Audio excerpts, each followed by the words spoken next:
Well, we have our friend Jim Jordan on the program, chairman of the House Judiciary Committee. Congressman, how are you, sir?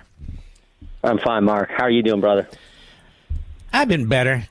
I'm kind of sick, and I'm sick and tired of what's going on in this country. I'll be perfectly honest with you, Congressman. And well, we appreciate you fighting. I watch the show, and I listen to you, and I appreciate you fighting for liberty, fighting for our dear and best friend, the state of Israel, and everything else. So God bless you. Well, you're very, very kind. Now, what is going on with this FISA now in the House? Got to have a warrant requirement. Look, there's this big database of information that gets collected. I'm all for surveilling foreigners that want to do us harm, but when you do that, you inevitably pick up a number of Americans, many times innocently. And if you're going to go search that database, you got to go to a separate and equal branch of government and get a probable cause warrant. I mean, that is how it works, particularly when you're thinking about the FBI who spied on the presidential campaign, the FBI who said if you're a parent going to a school board meeting, you need to be investigated, the FBI who said if you're a pro-life Catholic, you're an extremist, and the FBI, maybe most importantly, who retaliated against whistleblowers who came and gave us information about those subjects.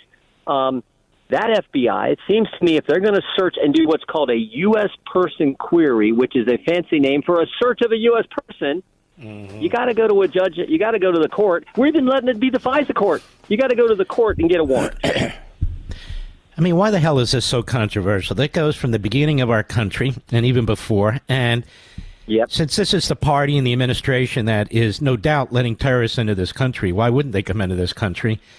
The idea that you can't get a warrant. And, you know, there are ways to get quick warrants. There are ways to do it, but you need you're right. You need a third branch. The idea that they won't do that to protect.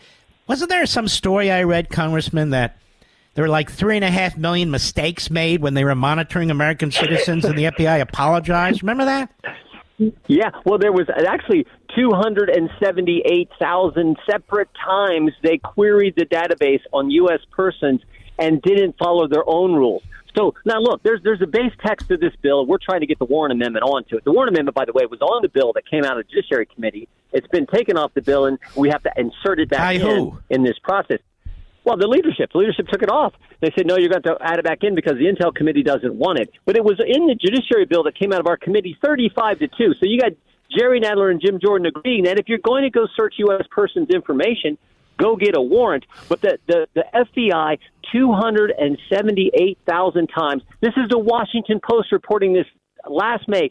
278,000 times didn't follow their own rules. So just putting more rules and regulations and audit requirements and reporting requirements and criminal penalties on the FBI that abused it 278,000 times and did all those other things we just talked about, that ain't enough. You got to go to a separate and equal branch of government to get a warrant. That's how our great system, the greatest system ever. But are you telling me, the Constitution, that's how it works. Are you telling me, I don't want to put you on the spot, I can figure out the names. Are you telling me we have a committee, majority Republicans, that took the warrant provision out? Is that what you're telling me?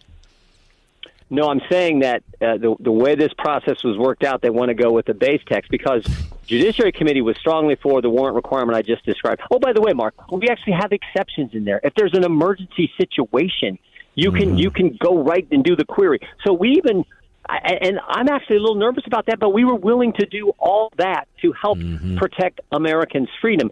We had that come out of our committee, that bill. Intel had a different bill that they did not have the warrant requirement on, and we're starting with the base text that makes us try to add the warrant requirement back into the legislation, which I think we got to win this amendment. This whole debate's supposed to happen, and the amendment will be offered on, it's supposed to happen on Thursday.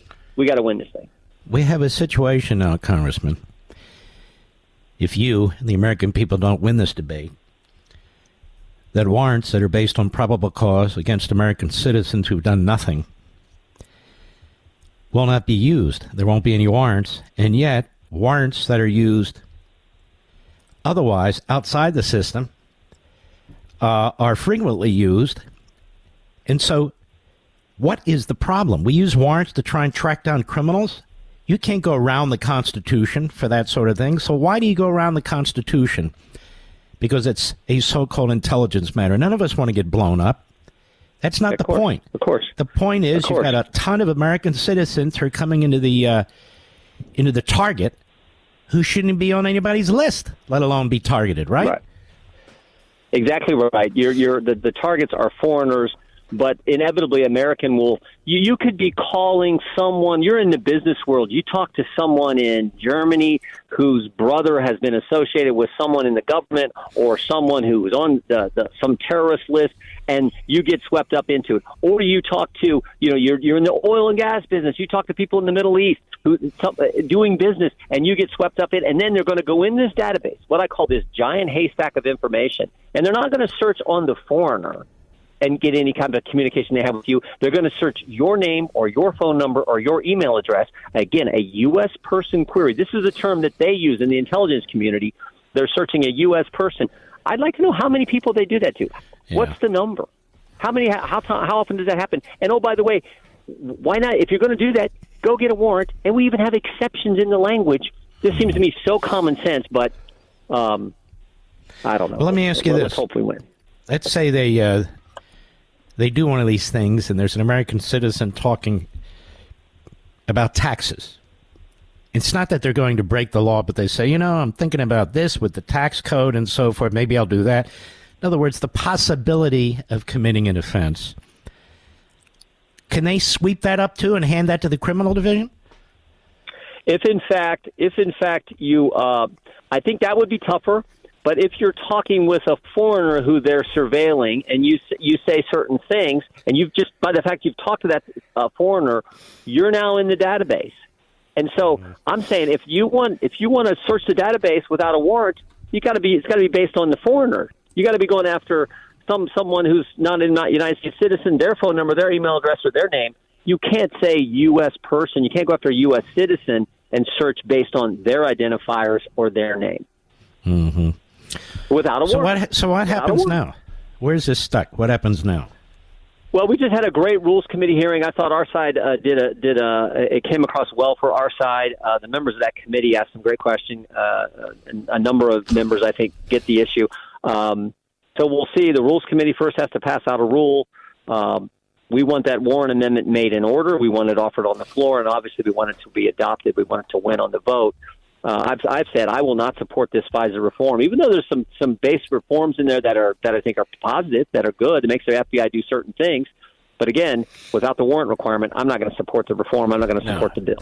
And you shouldn't, because they've demonstrated their abuses of FISA. They used it against Trump. They've used it against, as you say, innocent citizens. Be one thing if they had a great record. They don't have a great record. By the way, neither do the courts in Washington, D.C. They don't have a great record either.